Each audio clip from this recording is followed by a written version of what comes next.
There's no empire that can last forever. The US will not be an exception. If you look at the way things been going on, you can almost tell that time is coming. I'm not saying that they would no longer be around. That'd be really foolish of me to say that. But the power will be taken away from them. That's just the first video. I'll make at least 2 or 3 talking about it, give you the information. Let's talk about the emerging markets.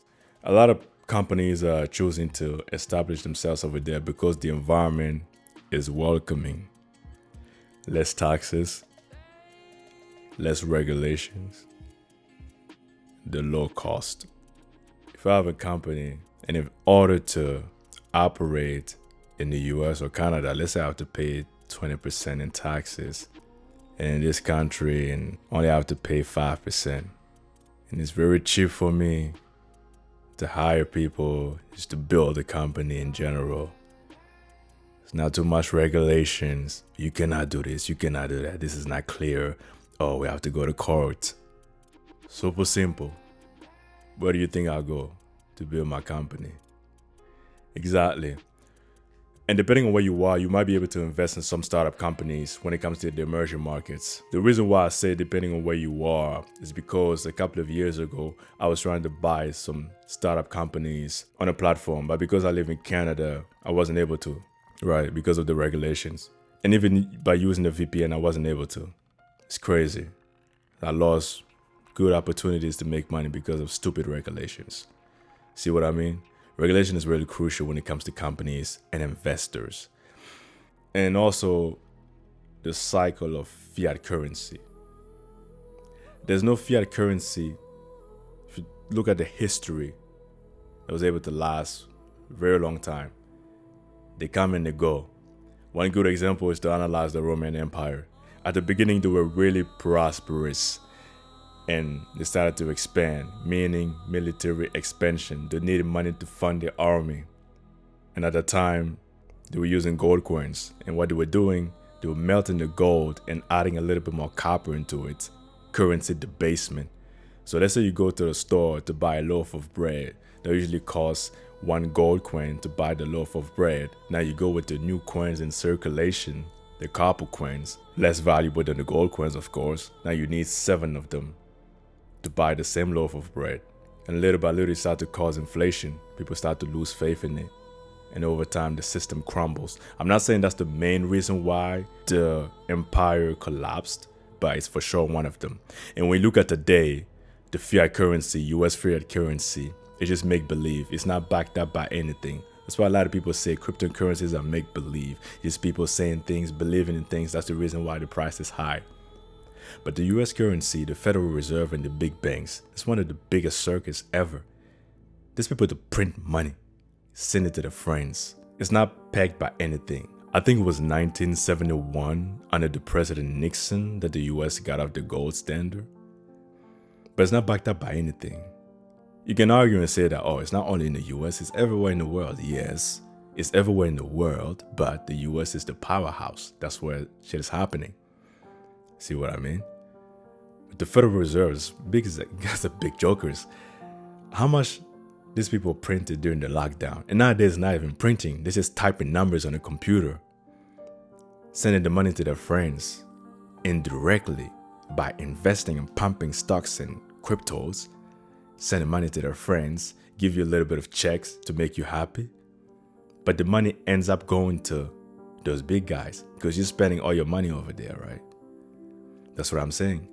So the end of fiat currency is coming soon. And you look at some countries like China, Russia, what they're doing with gold and oil and all that stuff. They're building something. I don't know what it is yet. Cannot tell you for sure what's going to be the new currency, whether it's going to be a form of CBDCs backed up with cryptocurrency, but like some cryptocurrencies or gold or silver is going to come back again. Regardless, there's something new is coming and a change is coming.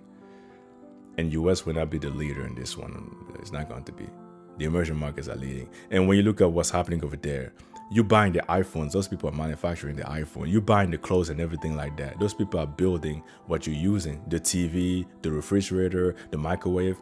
A lot of stuff that you're using today is built by the people in the emerging markets. A lot of jobs here will be replaced by AI because a lot of things are so easy.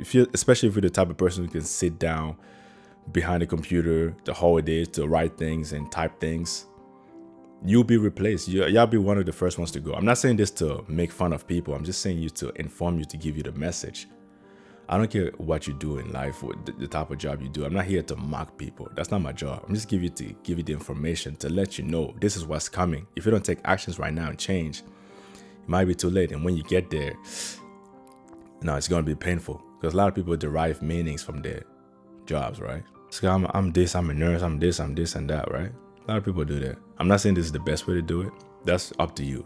I don't do that, but I'm not saying that my way of seeing the world is the best, but I'm just saying that I don't do that. But yeah, a lot of people find meanings in their career and their jobs. And a lot of things can be replaced by the machines. So if you don't take actions right now, when we do get there, I don't know what's going to happen to you, but it's going to be painful. Let's say you have a company, because a lot of people want to talk about, oh, these machines are so evil, right? But the machine, the technology is there to replace the task so that way you can focus on something else. That's the way it's supposed to be. It's neutral. Let's say you have a company and the main purpose of the company is to dig holes for people to plant trees or put pipes underground. You have 10 employees. You pay them $1,000 every month. And it takes them 8 hours to dig 20 holes, right? And somebody comes with a machine that can dig 20 holes in 2 hours. And the machine costs $15,000 with 10 years warranty. Something breaks, they can come back and fix the machine. 10 people, 20 holes, 8 hours. One machine, 20 holes, 2 hours. You pay the people $10,000 every month. The machine, you pay $15,000 once and it's done. What you gonna do? Is it a hard choice? It's not a hard choice. Super simple. Of course, those people will get replaced by that machine. It's a fact. It's a business. You're providing services for the people. Yes, I get that. But don't try to get all emotional. Come up with that speech and no, that's being a hypocrite. Trying to make money. Let's just admit it to ourselves. Trying to be a superhero here. No. Because the nature of the game is competition. It's competitive world out here. You build things, somebody else comes and see the flaws and you don't try to fix it. They're going to build something to replace you. That's just the way things are. I have a company, let's say I have an assistant supposed to send 5,000 emails to 5,000 different clients. And somebody comes with a plugin, some AI plugins. I can regroup all those emails and then send it at once. Her job is done. It is over. Let's not talk about coming up with that speech. Yes, I know it's been 5 years. I really see you guys as family. I'm sad to let you go, but it's bullshit. You want to make them money. You don't monitor them. That's why I say when you go into those jobs, in your head, you just should put in your head that these people don't care about me. I'm just there to make my money. As soon as I achieve whatever goal I'm there for, I'm gone, create my own things, whatever it is.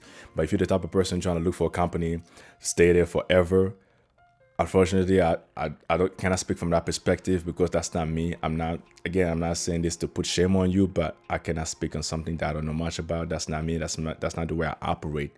So you find whatever ways to rationalize with it. That's not up to me.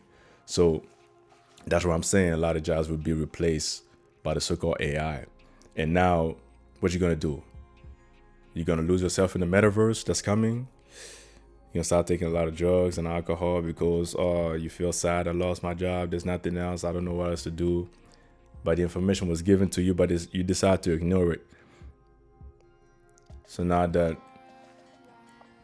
it's game time, what's the plan? You don't have a plan. That's why I'm saying the information is not for everybody. Some people will listen to it, they take action.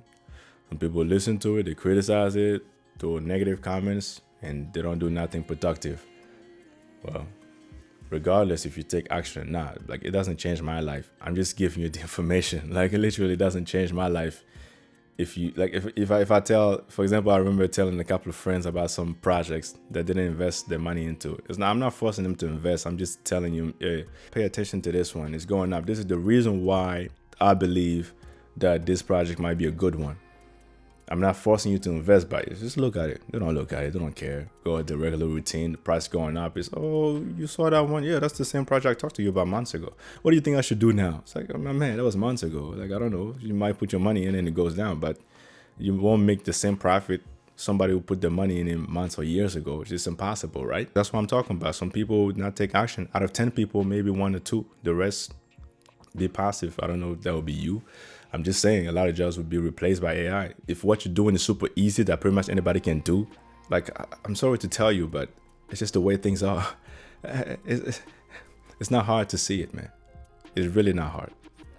You're a translator, you just typing things on computer, whatever it is, that machine can do it faster than you. So will you reinvent yourself, go into the lab, transform, reinvent yourself, come up with new skills, fitted for the 4th industrial revolution, build companies fitted for the 4th industrial revolution, or relocate to work with companies? Because obviously not everybody's going to build businesses. I'm not the type of person that's going to sit here and be like, you should be a CEO, you should own a business, you should own, like, nah.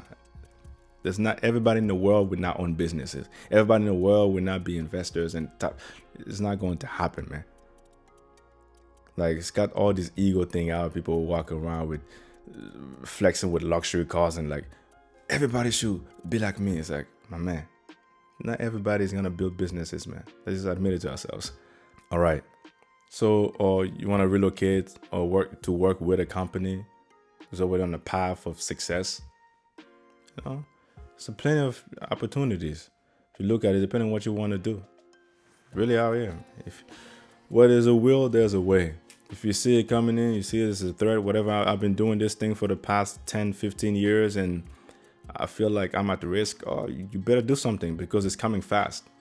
And it will not be forgiving because it's a competitive world out here. Some people in the emerging market, they're hungry. There's no middle class in most places over there. It's rich and poor. And it's going to be a big flip. Like, there are a lot of places in the Western world, there won't be no middle class no more. Middle class is going to go down. It's going to be rich and poor. And in a lot of places in the emerging markets, the middle class is going to rise. Because there'll be more opportunities to be able to get more money and things like that. And it's going to be good. So I'm saying, and it's not something for 30 years, man. This is 5-10 years. It's coming soon. It's coming fast. Because if you're trapped in your own world and only care about what's happening in your own little bubble, you don't see the big picture. The day is going to happen. You're going to look around and to wonder how. But the process was there the whole time. You just had to pay attention to it. But you were too busy. Because they own the future. Whatever you're using right here, they're building it, right? And also, kids own the future. A lot of kids in the Western world, they just want to laugh, make jokes, and do random things for the sake of going viral. But a lot of kids in the emerging markets, they're really building. So who owns the future? Who truly owns the future? Like I said before, this is just the first video. That's the reason why I wasn't really specific. I was going over many things, but it was just an introduction about some of the things that I'm preparing for later. Just to let you sink that in. But yeah, the US is going down. The Western world is going down. If you don't take the actions right now, the day is going to happen. Oh, well. I hope you be good in that future. But regardless, take care of your future, but take care of your present. I'm out of here.